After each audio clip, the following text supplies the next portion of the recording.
अस्सलाम वालेकुम वरहमतुल्लाहि वबरकातुहू। खुशामदीद कहते हैं दोबारा से आपको एक नई क्लास में। तो जी आज की क्लास भी उर्दू डिज़ाइनर पर ही है और आज की क्लास में हम दोबारा से मज़ीद शेप्स को देखेंगे कि किस तरह से हम शेप्स में मज़ीद तब्दीलियां कर सकते हैं, किस तरह से हम बेसिक शेप्स में पहले हमने देखा है कि किस तरह से हम बेसिक शेप्स में कलर्स वगैरह पैटर्न्स वगैरह ऐड कर सकते हैं। अब आज भी हम मज़ीद उसकी और चीज़ों और ऑप्शंस को देखेंगे, एक्सप्लोर करेंगे, क्योंकि जब हम पोस्टर्स वगैरह जब बनाएंगे, जब हम मज़ीद कोई आगे बड़ा भी काम करेंगे, तो उस वक्त ये छोटे छोटे जो आज हम टूल्स पढ़ रहे हैं, तो ये देखने का वक्त नहीं होता, सिर्फ काम करने पर ही फोकस होता है। ठीक है, तो अभी इसलिए इसकी प्रैक्टिस ज़्यादा से ज़्यादा है ताकि आप लोगों को बेहतर तरीके से समझ आ जाए कि क्या चीज़ कहाँ पर है, आपको उसकी प्रैक्टिस हो जाए। जब आप पोस्टर्स बनाएं तो आप 10 to 15 मिनट्स में एक पोस्टर बना के दे दें। ठीक है, तो मैंने यहाँ पर एक इसको बैक करते हैं, अभी न्यू डिज़ाइन पे जाते हैं। एक स्क्वायर में जो है, एक स्क्वायर जो शेप है वो ले ली है। उसके बाद ऐड न्यू पे जाते हैं और शेप्स में जाते हैं। आप चाहें तो स्क्वायर जो पोर्ट्रेट जो हमने पीछे वॉलपेपर लिया ना स्क्वायर, उसका कलर भी लगा सकते हैं, उसको कोई बैकग्राउंड कलर भी दे सकते हैं। मुझे नहीं देना, मैंने नहीं लगाया। ठीक है, उसके बाद में एक शेप सेलेक्ट कर लेते हैं और आप जैसा कि जानते हैं कि हम इस शेप में कलर लगा सकते हैं, ग्रेडियंट लगा सकते हैं। ठीक है, हम इस शेप में कलर लगा सकते हैं, ग्रेडियंट लगा सकते हैं, पैटर्न लगा सकते हैं, स्टाइल्स लगा सकते हैं। ठीक है, तो आज हम यही देखेंगे कि किस तरह से हम देखें, इसको बड़ा छोटा कर सकते हैं, इसमें कलर लगा सकते हैं। और इसकी दूसरी बात यह है कि बेसिक शेप्स में जो कॉर्नर वाली शेप्स होती हैं, ये देखें ये कोनों वाला है, तो उसके लिए नीचे एक ऑप्शन ओपन होता है, यहाँ देखें कॉर्नर्स का। ठीक है, कॉर्नर्स वाले ऑप्शन पे क्लिक करते हैं तो ये देखें इसके कॉर्नर्स को हम यहाँ पे ऐसे ख़त्म कर सकते हैं। ठीक है, ये तो हम पहले भी देख चुके हैं, लेकिन मज़ीद मैं आपको बताना चाह रही थी कि किस तरह से हम कॉर्नर्स वाली शेप का इस्तेमाल गोलाई में कर सकते हैं। ठीक है, ये इस शेप को यहाँ पर साइड पे रख देते हैं। उसके बाद इसको कर देते हैं डीसेलेक्ट। अब मैं आपको नीचे वाली पट्टी की एक बात बताती हूँ। नीचे ये जो वाइट पट्टी है ना, इसमें है मेन ऑप्शन। कह लें कि जो चीज़ अप्लाई करनी है ना, एक इसमें इन ऑप्शंस दिए हुए हैं। जब हम किसी एक ऑप्शन पे क्लिक करते हैं तो उसके मज़ीद छोटे छोटे ऑप्शंस खुल जाते हैं, वो ऊपर मैरून पट्टी में खुल जाते हैं। समझ में आ गई? मेन ऑप्शन वाइट वाली बार में है, टास्क बार में, और जो उसके छोटे ऑप्शंस हैं, सब ऑप्शंस कह लें, और वो जो खुलते हैं वो मैरून पट्टी में खुलते हैं। अब ऐड न्यू पे दोबारा जाएंगे, दोबारा से बेसिक शेप में से मैं ये शेप दोबारा ले लेती हूँ और इसके जो कॉर्नर्स का ऑप्शन है, ये देखें, इसके कॉर्नर्स को यहाँ पे राउंड कर देते हैं।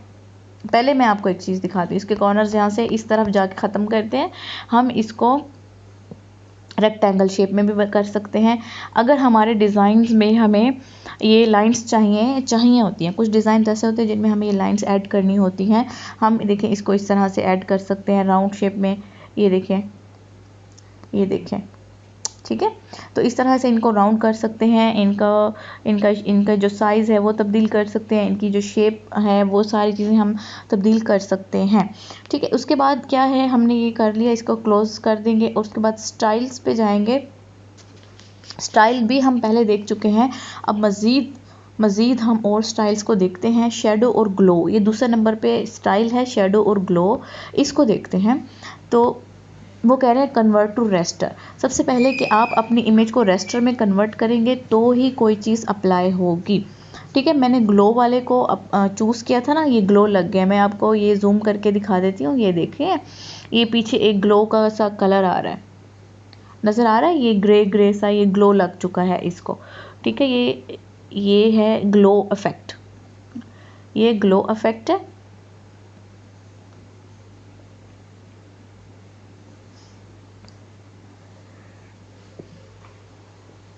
आगे जी मज़ीद ऑप्शंस को देखते हैं। इरेज़र ऑप्शन हम पहले देख चुके हैं। आउटलाइन देख लेते हैं। ये आउटलाइन बिल्कुल उस तरह स्ट्रोक की तरह होगी कि ये आउटलाइन अप्लाई हो जाएगी। ये देखें, ये आउटलाइन यहाँ पर अप्लाई हो चुकी है। यहाँ से हम आउटलाइन लगा सकते हैं और उसका मज़ीद कलर भी हम चेंज कर सकते हैं आउटलाइन का। ठीक है, आउटलाइन के बाद हमारे पास आगे ऑप्शन है फेदर का। ठीक है, ये जो आउटलाइन है आउटलाइन पे जाके आउटलाइन को रिमूव कर देते हैं, आउटलाइन को ख़त्म कर देते हैं। आउटलाइन रिमूव हो चुकी है। नेक्स्ट हमारे पास ऑप्शन है फेदर के ऊपर क्लिक करते हैं। इसका मतलब ये होता है कि ये जो हमारी शेप है, ये इस शेप पे सही नहीं लग रहा है, इसको यहाँ से इस शेप के ऊपर से यहाँ इसको रिमूव कर देते हैं, इसको यहाँ रखते हैं, ये वाली शेप दिखाते हैं आपको, यानी कि शेप का जो इर्द गिर्द का एरिया ना वो ब्लर हो जाए और दरमियान वाला जो ऑप्शन है ना वो सही नज़र आए। ये इस तरह से होता है। हम इसको टॉप बॉटम लेफ़्ट राइट दाएं बाएं ऊपर नीचे कहीं पे भी इसको हल्का दिखा सकते हैं, बाकी कोने सही तरह से दिखा सकते हैं। इसके ऑप्शंस भी मज़ीद हैं। तो हम क्या करेंगे, हम सबसे पहले इसको रेस्टर करेंगे। हम किसी शेप पर अगर कोई ऑप्शन अप्लाई करना चाह रहे हैं तो उसको सबसे पहले हमें रेस्टर करना होगा। अब आपने ये देखा है इसके जो कोने हैं ये छुप गए हैं और दरमियान वाला एरिया नज़र आ रहा है। अब ये टाइप वाले ऑप्शन पे क्लिक करेंगे। अब वो कह रहे हैं कि टॉप, अब ये देखिए टॉप जो यहाँ से ऊपर वाला हिस्सा था ना टॉप, ये क्या हो गया है, ये बिल्कुल ठीक हो गया और 3 कोने इसके जो वो हैं वो ओपन है, यानी कि जिसको छुपाते जाएंगे ना, जिसको क्रॉस करते जाएंगे वो सारे के सारे इसके शार्प हो जाएंगे, इसके ऊपर वो नहीं लगेगा। इसमें साइज़ भी हम इसका साइज़ चेंज कर सकते हैं, हम इसका कलर भी चेंज कर सकते हैं। इसके साइज़ में देखते हैं कि इसको किस तरह से हम बढ़ा सकते हैं। ये देखें, ये इसको फीदर लग चुका है, ठीक है। उसके बाद इसकी सॉफ्टनेस, ये देखें ये सॉफ्टनेस इसकी, कि कितना चीज़ की साइड्स को कितना हमने ब्लर करना है, कितना ब्लर दिखाना है। ये ज़्यादातर इस्तेमाल होता है इमेजेस पर। जब पोस्टर में इमेजेस लगाते हैं ना, आपने देखा होगा वो एक के बाद दूसरी तस्वीर लगी होती है, साथ साथ तस्वीरें होती हैं, उनका बैकग्राउंड नहीं होता, लेकिन वो साइडों से हल्की होती हैं और दरमियान से उनका फोकस प्रिंट जो होता है वो बिल्कुल ठीक हुआ होता है। अक्सर ये इंतखाबात वाले पोस्टर्स आपने देखे होंगे, जब इलेक्शंस वगैरह के पोस्टर्स, उन पे ऐसा ये यूज़ किया जाता है, ये फीदर स्टाइल, ठीक है। उसके बाद है जी एम्बॉस। इस फीदर स्टाइल को ख़त्म कर देते हैं, रिमूव कर देते हैं, ठीक है। उसके बाद हम कर रहे हैं एम्बॉस स्टाइल। एम्बॉस का मतलब ये है कि ये देखिए, आपने ये देखें एम्बॉस किया, शेप बिल्कुल इस तरह से आके जैसे कोई चीज़ रखी गई है, ये बिल्कुल 3D स्ट्रक्चर में शेप आ चुकी है, एम्बॉस हो चुका है, उभार आ चुका है इसमें। एम्बॉस के भी आगे मज़ीद ऑप्शंस ये हैं कि हम इसका कलर चेंज कर सकते हैं। ये जो ऊपर वाइट कलर आ रहा है ना, ये कलर हम चेंज कर सकते हैं, साइज़ चेंज कर सकते हैं। ये देखें जी, इसका कलर लाइट, वैसे तो ये देखें ग्रे कलर में आ गया। ये जो एम्बॉस होता है ना, ये लाइट कलर में ही सही रहता है, डार्क कलर में इसका इतना इफेक्ट मालूम नहीं होता, ठीक है। तो इसको हम क्या करेंगे कि हम इसको लाइट कलर में ही रहने देंगे और एम्बॉस्ड इसको यहाँ पर करके देखा है। अच्छा, यहाँ पर एक बात मैं आपको बताते चलूँ कि ये जो सारी चीज़ें मैंने तो एक या दो शेप्स पे लगा कर देखी हैं, आपने ऐसे नहीं करना। आप लोगों ने डिफरेंट शेप्स के ऊपर एक एक इफेक्ट को लगाकर अप्लाई करके देखना है, ठीक है। एम्बॉस के बाद है जी इनर शेडो।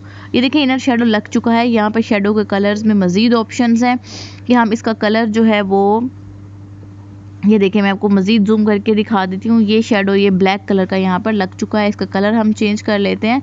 इसका कलर अगर रेड करेंगे तो ये देखिए यहाँ आपको एक महसूस हुआ होगा कुछ, ये देखें पर्पल कलर, ब्लू किया, ये भी महसूस हुआ है, ये देखें ब्लू महसूस हुआ है आपको, ये देखें, ठीक है। ये इनर शेडो यानी कि अंदर की तरफ शेडो लगा है। आउटर शेडो भी होता है जो कि बाहर की तरफ लगता है, ठीक है। ये देखें सिर्फ थोड़ी सी चेंजिंग से एक शेप बिल्कुल कितनी तब्दील हो चुकी है। ऐसा लग रहा है जैसे ये कोई चीज़ हमने ला के रखी है, ऐसा लग रहा है। इसका इतना उभार आ गया सिर्फ एक एम्बॉस करने से। रिमूव कलर रिमूव कर सकते हैं। एक्स्ट्रा फिल्टर्स में देखते हैं हमारे पास क्या है।